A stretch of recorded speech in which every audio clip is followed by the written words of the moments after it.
¿Qué es la iglesia de nuestro Señor Jesucristo? ¿Qué es ir a la iglesia? ¿Qué es ser iglesia? ¿Cómo es esto de la iglesia? Muchas personas me escribieron y me dijeron: Nicolás, ¿es necesario ir a una iglesia? ¿Tengo que ir a una iglesia?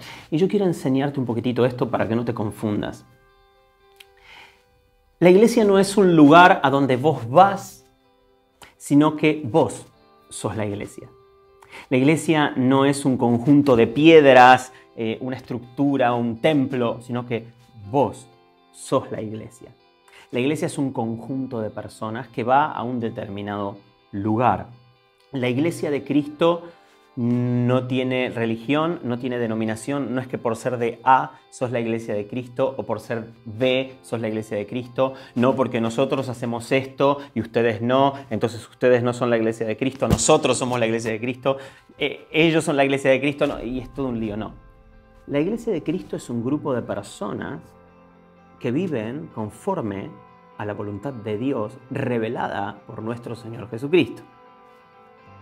La iglesia de Cristo es un grupo de personas que obedece la voluntad escrita en la palabra de Dios.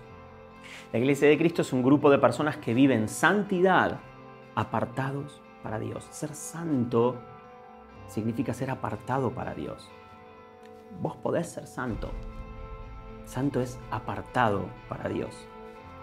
Ahora, ¿es necesario realmente ir a un lugar como iglesia, ir a un lugar a estar con otras personas? Sí, no solamente es necesario, sino que Dios lo pide. En su palabra dice: no dejen de congregarse. ¿Por qué? Porque cuando vos te acercás a personas que piensan como vos, las unas a las otras se ayudan, se apoyan, se acompañan. Es como cuando en una parrilla o barbacoa o asador, no sé cómo se dice en tu país, las brasas, los carbones están todos juntos encendidos, se mantienen encendidos por más tiempo, pero cuando hay una brasa o un carbón que está separadito del resto, se comienza a apagar más rápido porque está apartado. Lo mismo pasa con la congregación. Cuando la iglesia de Cristo, que somos nosotros, nos juntamos y nos congregamos, estamos juntos, estamos reunidos y nos apoyamos, pero ¿por qué las personas dicen? Porque me han escrito muchas personas y me han dicho: yo a la iglesia no voy, yo no me congrego, yo en los hombres no creo, yo amo a Dios, leo la Biblia, pero no voy a la iglesia, yo no me congrego, yo... ¿Por qué? ¿Qué estará pasando? ¿Por qué las personas están sintiendo esto? ¿Será que la iglesia de Cristo está dando una imagen que no tiene que dar? Y sí, ese es el problema. Mira, te lo voy a contar.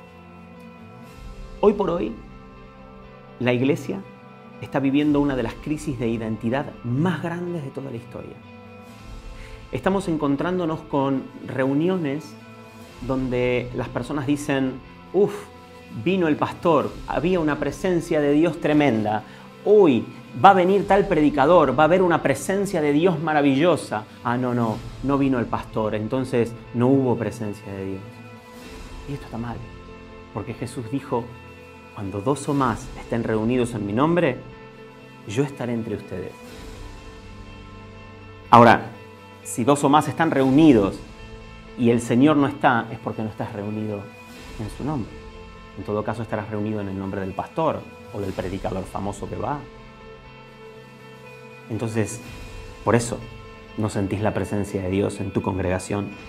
Por eso a veces es necesario hacer reuniones tan sensoriales y poner en el nombre de la excelencia, poner luces y micrófonos y sonido y tocar con los mejores músicos para intentar llenar un vacío que es el de la presencia de Dios.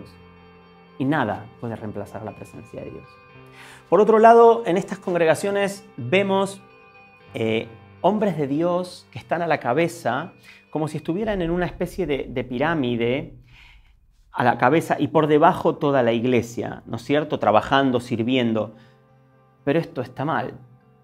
¿Por qué? Porque Jesús pide otra cosa. Él en su palabra, en Mateo 20, del 25 en adelante, dice: como ustedes saben, los gobernantes de las naciones oprimen a los súbditos y los altos oficiales abusan de su autoridad.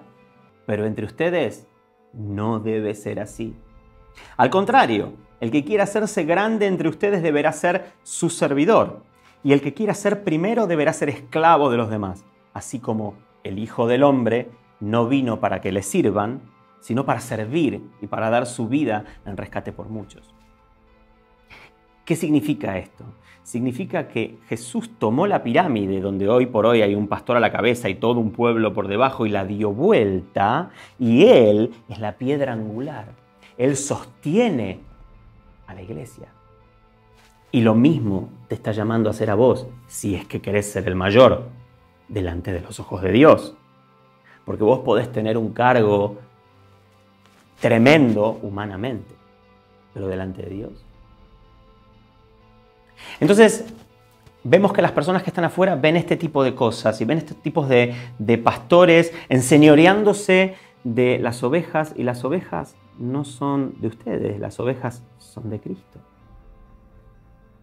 Pastor, usted también es una oveja, con una gran responsabilidad.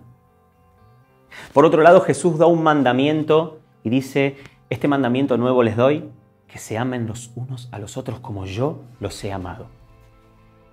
Y esto no pasa. En la congregación vemos personas que dicen: no, porque él quiere subir en el ministerio, no, porque yo no lo voy a dejar que sirva, porque no puede hacer esto, no puede hacer aquello. Y hay discusiones, hay peleas con razón. La gente de afuera no quiere entrar. Y los que entran se van espantados y dicen: yo no vuelvo, me destrozaron el corazón. ¿Por qué? Porque la iglesia se está olvidando de amar. Porque estás perdiendo tu identidad en Jesús. Entonces, no en vano Jesús dice: ¿por qué me llaman Señor y no hacen lo que les digo? ¿Saben cuál es el problema? El problema es que está faltando esto. Pero no leer el devocional a la mañana, no que tengas una camiseta que dice Jesús te amo, eso no te convierte en iglesia. Tenés que estudiar la palabra de Dios. Tenés que escudriñar las Escrituras, aprender de la palabra de Dios. No solamente para que no seas engañado, sino para que aprendas a vivir como Dios quiere que vivas, para que puedas ser ejemplo, para que las personas que están afuera digan: yo quiero ser como vos. Para que reflexiones, iglesia, seamos ejemplo. Que Dios te bendiga.